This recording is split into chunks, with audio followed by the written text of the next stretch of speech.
now 1 year removed from the 2023 NFL Draft, and many players from this draft were drafted too low, too high, and something in between. So now, 1 year away from that draft, we're going to go back and look and see, what the draft order might look like in a situation where we currently are 1 year later. With the knowledge we have now of these players, what does that change? So we're going to be looking at a redraft of the 2023 draft, but before we get into that, let me remind you, check out w.gg. Use code SHREDDER for 10% off your order of anything on their website.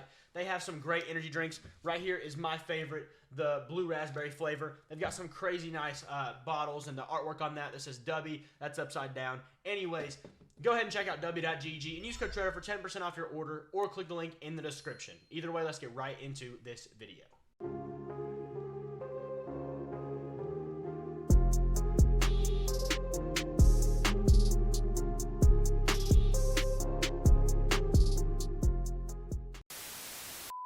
We are going to be using the draft order that started with the beginning of the draft, right? So there will be some no trades in this. There will be the Texans won't trade up to number 3. They're going to stay and pick at about pick 12. But anything like, for example, Carolina having number 1 after the Bears trade, that will happen. It's the what happened, 3-4 days before the draft, that order we will start with. So with that said, the Carolina Panthers on the clock first.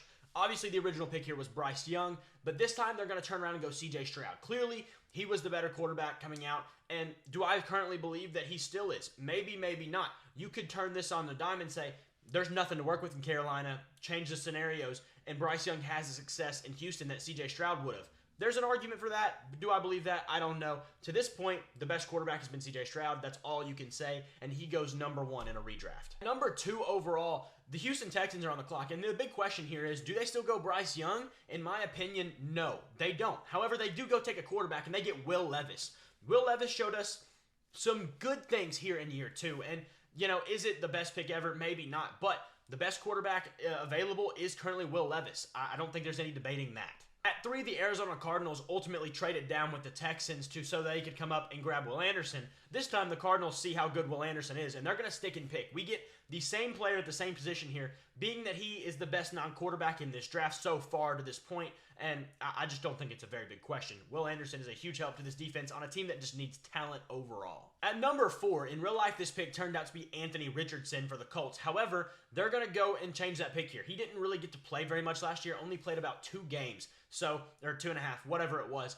He didn't get enough on the table for him to be at this pick in the 4th overall section. They're going to still take a quarterback, though. Bryce Young going to fall a few spots. He said healthy. That's one of the best things you can ask for with a little tiny guy like him.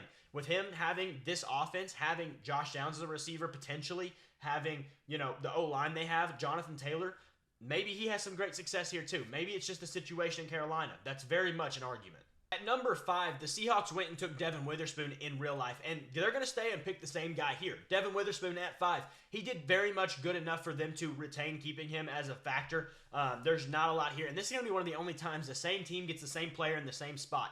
It's very rare that this happens, but Witherspoon played very well. There's not a lot of guys who played much better than him in their rookie year. Why change the pick? Here at 6 in real life was a big section of trade-ups that gets very confusing. Arizona jumps from 3 down to 12, and then with Houston to get Will Anderson. And then they jump from 12 to 6 to go grab Paris Johnson, the guy they normally got in real life. However, Detroit stays here, and they're going to draft another defensive player who was debatably one of the best players his rookie year. Joey Porter Jr. ended up being a very good corner, slowly got better through the season, and put on some really great tape and locked down a lot of number 1 guys. Didn't allow very many yards from any of these dudes, and that's enough to go number 6. You could argue him over Witherspoon. I mainly kept Witherspoon in Seattle because, well, they took him in the first place, so we'll leave that alone. But Joey Porter Jr. had a great rookie year, and Detroit's going to get a guy who ultimately helps them with one of their biggest issues on the field either way. Here at number 7, Tyree Wilson goes in real life. However, that's definitely not on the table here. At number 7, they get a defensive lineman, that's for sure, and Jalen Carter is that guy going to Vegas. Jalen Carter, Max Crosby, and then the ultimate breakout of Malcolm Kuntz that ends up happening. This could be a crazy D-line if they could go back and take Jalen Carter instead of Tyree Wilson. It'd be absolutely just destroying offensive lines across the league. Atlanta is actually going to do the same exact thing that happened earlier with number, 5 in Seattle. They are going to take Bijan Robinson. The usage of this guy, the talent of this guy, there's not a whole lot of other ways to go here. the talent they needed on their roster, getting a guy above Tyler Algier for the position group, and then also just the fact that Bijan Robinson's ability is so much greater than most players coming out of college. It makes no sense to go any other direction. So we're going to keep them getting Bijan Robinson at 8. Chicago on the clock now, and they end up trading one pick back with Philly so that Philly could draft Jalen Carter here. However, we're not doing that. We're going to go ahead and get Broderick Jones. To me, probably the best lineman in this draft class. He ended up having one of the best seasons. He played right tackle, the spot that Chicago would need him at, but he also has that positional flexibility to go to the left side. He's a great athlete. It showed that even though he was a little raw coming in, he's going to be really good for a long time in the NFL, and ends up just solidifying one of the biggest issues they had on their field in the year prior. One of our first very big what-ifs here at number 10 with Philly, they're going to take cornerback Christian Gonzalez. Yes, he played like 3 games.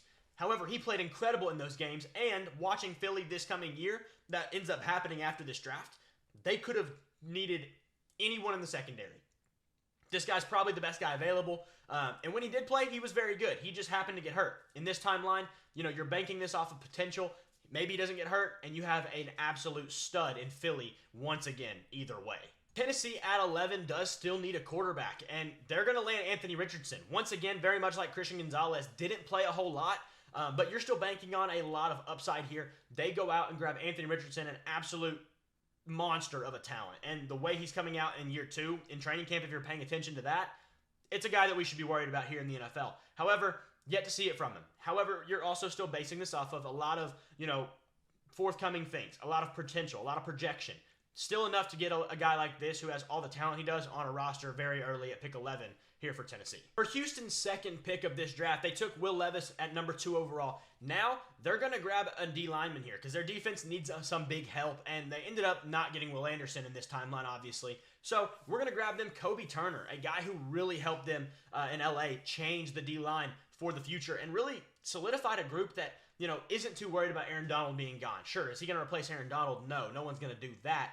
But he's going to help that transition mightily, make a much bigger difference than anyone else on that roster previously would have. And here, Houston needs some interior help. Go grab a guy who really well performed in his rookie year. At number 13, the New York Jets are going to help out their O-line here. Peter Skoronski still on the board. Grab him up quickly. He can play tackle. He can play guard.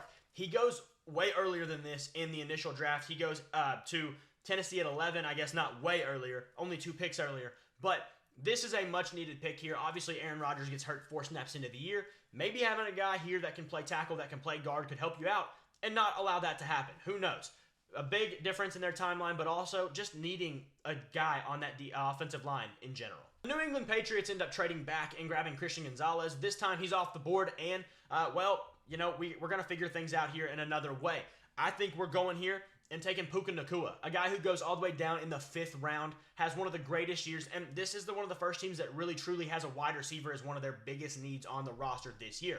This team had not really any great weapons. They had Kendrick Bourne, who got hurt. They had Juju Smith-Schuster, who was not great. They had Demario Douglas, who showed out. Congratulations. That's about it. End of list. Get you a real weapon with Puka Nacua, and hopefully that he breaks out the same way in this alternate timeline. This pick for Green Bay ends up definitely not being Lucas Van Ness, as he didn't even really play that much in his rookie year anyways. They have Preston Smith. They have Rashawn Gary. Go get something you need. How about Jordan Addison? Has he had off-field issues? 100%.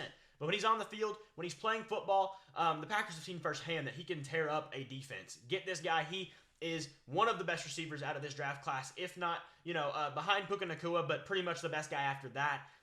I don't know where the question is. They had Jaden Reed. That's great. He was pretty good. They had Romeo Doubs. He's all right. Christian Watson. He's good when he's on the field. Happens to not be on the field ever. Go get a guy who can be a dynamic number 1 wide receiver for Jordan Love if you want him to succeed. Jordan Addison's going to help that a ton. The Washington Commanders took Emmanuel Forbes, which was a highly questionable pick to begin with. And this time, definitely not where they're going. This time, they're going to go ahead and get something that helps out their offense. They obviously went into the season with Sam Howell as their starter. He played okay, in my opinion. I think he could have done worse, and I think he got a lot of hate that he did not deserve. Let's help him play a little better. Let's grab Harris Johnson Jr., in my opinion, the best offensive lineman on the board available, and he can help them on many fronts. He can play guard, he can play tackle. They just needed guys to block for him because he got hit way too many times, and there's no way you can blame the quarterback for as much trouble as they did when the O-line is as bad as it was. They had to get him some help ahead of time. Harris Johnson Jr. is great for that. In our real-time line, Pittsburgh trades up to 14 and grabs Joey Porter Jr. Well, he's off the board. That really stinks. However, they still have a major need in their secondary. What they're going to do here is they're going to go a little bit of a different route. They're going to grab Brian Branch, a guy who can move around in the safety position, in the nickel, in the slot, wherever you want to call it. This guy is a dime back, whatever you want to say. This Steelers team needs anything in the secondary. Obviously, they have Minka, who's one of the best safeties in the league. They have Joey Porter Jr., who had a really good season. But other than that, Levi Wallace is gone. Patrick Peterson, these guys were replaceable that we've seen already been replaced in real time. Go get a guy who can be a dynamic playmaker in that nickel position, one of the most important positions on the field anymore in the NFL. At number 18, we once again have the Detroit Lions on the board here, and they're going to go back and grab Sam Laporta. Yes, they get him later on in the draft. However, this time he's too good of a player to pass up on. They're going to grab him earlier because, well, look at what he did for this team. He was amazing. They need this guy on their team so badly. And he was the best tight end available, one of the best receiving options available. Go get Sam Laporta. Don't question it one bit. In real life, Tampa Bay takes Kalijah Kancey. This time around, they're not going to do that. They're going to grab Mr. Darnell Wright. Their O-line was not amazing. They ended up getting Luke Godicke to play some right tackle. Tristan Wirfs will be fine. But hey, Darnell Wright is a guy who can kick in and out as well. Guard, tackle, flexibility. Ends up playing right tackle his rookie year. And would honestly be a better starter than any that they have currently right now on this roster. But you get a guy who's going to play for you year one. He's going to be decent. Was he amazing? No. But either way, good player, good value for the draft pick. Seattle on the board once again, and originally they took, obviously, Jackson Smith-Njigba. This time around, they're going with a receiver, but it's not him. It's a guy who played a little bit better than that this year, Zay Flowers. Flowers was, to my opinion, the third best receiver of this draft class, behind Puka and Jordan Addison. Really great year, and you're getting a guy who's going to be super dynamic. Leave Lockett in the slot. Let Flowers and DK Metcalf really exercise the outside boundaries for this offense. It'd be a really great, fun offense to see, whether it's Njigba or whether it's him himself. The Chargers definitely are not going Quentin Johnson this time. They're going to grab Mr. Deonte Banks, who initially went to the Giants in this draft. Deonte Banks had a up and down season, but showed some flashes. And to be quite honest with you, I don't know how he'd have anything better than an up and down season on a Giants defense as poor as it was. There's not a whole lot you can do when you're on an island trying to defend three guys at one time, because this defense, let's be real, in New York, it stank. The Chargers need a corner, best guy on the table, definitely Deonte Banks in my opinion. Go ahead and take him. Baltimore initially grabs Zay Flowers. This time they're swapping with Seattle. They're taking JSN. They just need a weapon. Let's be real. They need a receiver who can catch the ball, they throw the ball to. Lamar can throw it to him. That's all they needed, right? Go grab JSN. He's on the table. In real life, Jordan Addison obviously is the pick here, but he is off the board. He was too good to be left around here at pick 23 for Minnesota. So they grab a receiver who comes up 2 rounds named Josh Downs. You might have heard of him out of Indianapolis. Had a really good rookie year, super underrated. Slot receiver who can play very nice and complement Justin Jefferson very, very well this season. Jacksonville initially takes Anton Harrison, and guess what? They're doing it again. They need the O-line help, and to be honest with you, there's no one better drafted this season than Anton Harrison. He had a really solid season, though the Jacksonville line as a group was not good to begin with. But overall, had a good season. He goes to Jacksonville one way or another. The Giants took Deonte Banks in real life this time, not doing all that. They're getting a weapon for whoever plays quarterback for this team, because guess what? They don't really have any. Dalton Kincaid had an amazing rookie year, and he's going to hop down a few hours from northern New York to about southern New York, going to New York City itself, going to the Big Apple, and is going to be the #1 weapon for this offense and for probably ever, because, well, guess what? In this timeline, there ain't nobody close to as good as Dalton Kincaid was just in his rookie year. Dallas here is going a completely different route than they initially took. They're going to grab Rashee Rice. Do they need a receiver more than anything? No, but I think this is the best player available and the most needed position that they have as one of the best players is available. Well, let's be real. Yeah, they got CeeDee Lamb, but other than that, this year's receiving team from Dallas was not amazing. You know, Brandon Cooks is Brandon Cooks, but he's aging and all that. Michael Gallup was irrelevant for the most part. Rashee Rice comes in, and he would be a huge help. And imagine stopping this offense with Rashee Rice on the other side of CeeDee Lamb.